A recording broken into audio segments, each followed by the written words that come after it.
Hello Internet, my name is Hazel from Hazelnutty Games, and this is my defeat of the Heroic Grobbulus encounter of Curse of Naxxramas Hearthstone. Naxxramas. Can't talk today. I used a custom priest deck. This took many iterations and adjustments, and I feel like this is as good as I'm gonna get it. It eventually worked. This boss was awful. So, you can see we decided to toss the Shieldbearer. We want to go for Divine Spirit combos, as with many of the Naxxramas bosses. We've got a couple of low health minions to put in here. I decided to toss the Shieldbearer and got him right back, because he's not always ideal to play turn 1. He will slow the boss down, but he will also die in 2 turns to that Poison Cloud unless you can get him healed back up. If you don't have any other plays for the first 2 or 3 turns, then absolutely play him turn 1 and heal him up, but if you can get a Lightwell out and do something like Divine Spirit, that is going to be a lot better. So, Grobbulus. He is a big fat bully.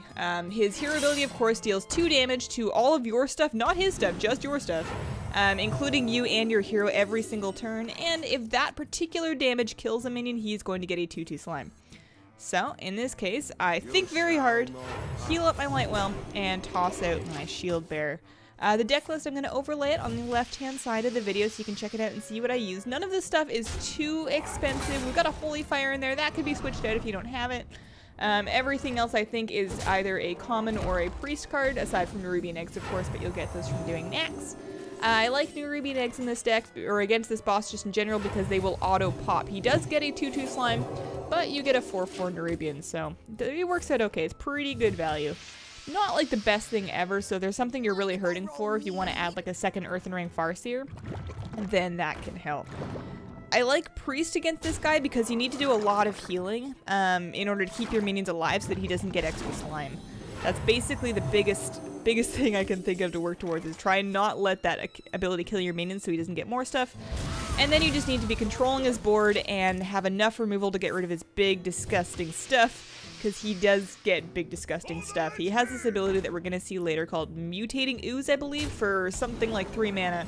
He buffs the minion by 4/4, and he has this really annoying habit of using that on his Echoing Ooze. Or he'll double use it, or he'll use it on Dancing Swords. He just gets really big stuff, and it's horrible.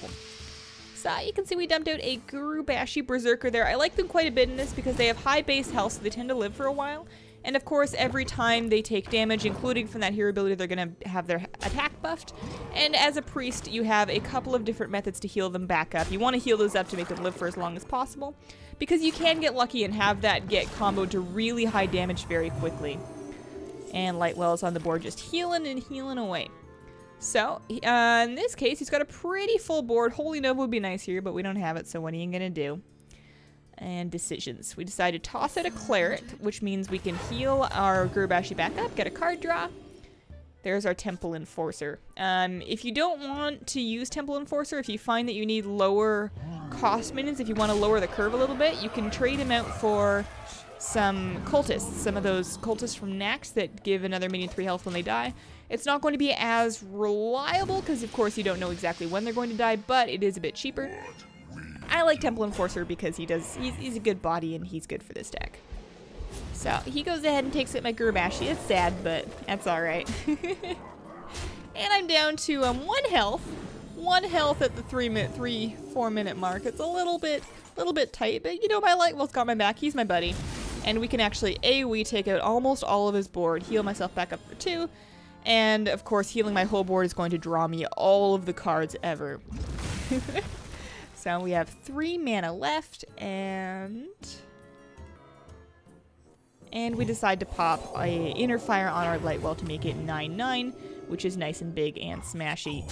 Throw the Farseer against the thing, pops that, and there we go. He is going to get an Ooze next turn from killing the Cleric. I didn't quite math that out. The Cleric is not going to survive, and he does get a 2/2 Ooze, but it's okay because we keep our Lightwell, and we got 4 health, which means we're not quite dead yet. Holy Fire is a little expensive, and it is a rare card, but I like it because it gives you, the healing is important. You take a lot of damage in this fight, and any extra little bit of healing you can get to your hero is great. So that takes out that. Drop another Cleric, and another Lightwell. Doesn't hurt to have 2 on the board. And we may as well snap down that level taunt creature. So we're back up to 12. We have inched away from the brink of death. He poison clouds, but we keep all our minions. And because that cleric died to a minion and not the poison cloud, he doesn't get a slime out of that one. It's sad that it's gone, but you know, we probably drew enough cards already. Double Lightwell on the field, healing us back up. There's the Mass Dispel. Mass Dispels are really great for when he gets into gross situations where he's buffed up his Echoing Ooze. In this case, we use it for a card draw and to silence the taunt and the death rattle off of that slime belcher. And we braille on Sunfury. Sunfuries are great because you can use them on Temple Enforcers, on Gurubashis that have gotten really gross. You can use them on Lightwells. Nice and cheap, and having the extra taunt will help you survive a little longer because he does do a decent amount of board damage. I brought a Mind Blast. I originally had 2, but I ended up trading one of them for something else. Mind Blast is good because sometimes you'll get in a situation where you've got him really low, and he's got taunt up. He runs quite a bit of taunt, so... Oh yeah, Mutating Injection also gives him taunt. I forgot about that. So he goes ahead and makes that thing a 7/9, which is a little bit gross.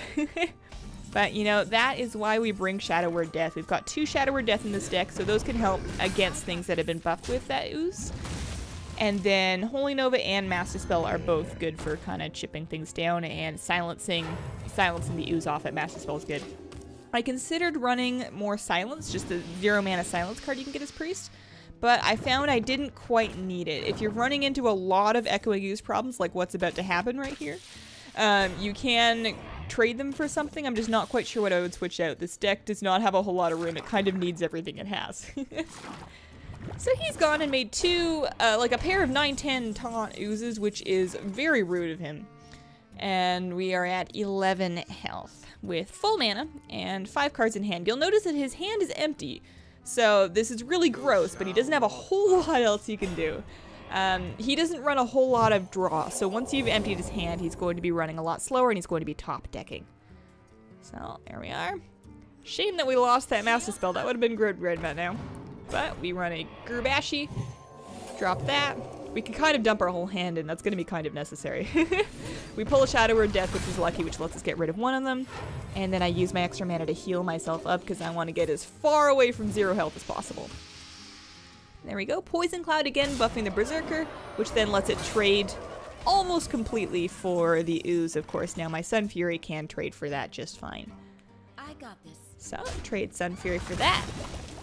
Buff up our Shieldbearer, because you know we need bodies on the field. Heal up myself, and Power Word Shield. Why not? Go for it. And there's a Circle of Healing. I decide to leave the Circle of Healing for at least 1 turn because I know he's going to do 2 damage to my board every turn. Double Circle of Healing is really important in this deck.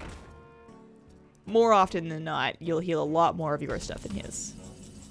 Alright, so there's the Nerubian Egg. Heal up a little bit more.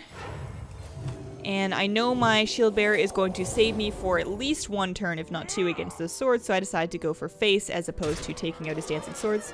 Killing those would draw me a card, but in this case, I could smell victory, and I spent so long on this boss. Oh no!